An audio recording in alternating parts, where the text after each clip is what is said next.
On a un individu âgé de 31 ans, donc qui s'en est pris à des passagers, enfin des usagers de la gare, au moyen d'un couteau et d'un marteau, donc faisant un blessé grave qui est au bloc opératoire au moment où on se parle et son état s'est stabilisé, mais son pronostic vital demeure engagé au moment où on se parle, et puis deux blessés plus légers.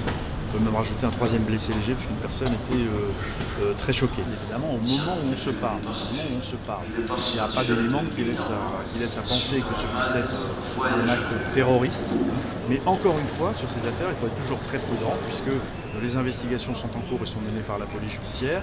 Il y a des investigations qui vont être faites sur sa téléphonie, des investigations qui vont être faites sur son parcours en Italie, et puis il y a les déclarations qu'il va faire pendant son audition, et on verra si la piste terroriste est définitivement écartée ou pas. Il faut toujours rester très prudent. Malheureusement, on s'habitue à ce genre de faits dans le monde, donc on est très vigilant quand on prend les transports. Maintenant, on n'a pas une psychose quotidienne. C'est vrai que quand on arrive à la gare de Lyon et qu'on voit le dispositif qui est installé, je sais que tout le monde essaye de faire pour le mieux, mais c'est toujours une crainte, surtout pour nous, pour nos enfants, la famille qui circule à travers les transports en commun. Mais on continuera à être optimiste et à se dire qu'on va réussir à vaincre ce terrorisme qui nous atteint tous les jours. Je ne sais pas exactement ce qui s'est passé aujourd'hui, mais on espère que le suspect visiblement a été interpellé et que ça se passera bien, surtout avant les JO à Paris.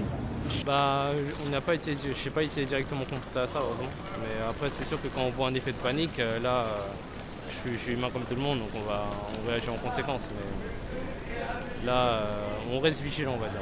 Et après, on a l'habitude à Paris d'être assez vigilant.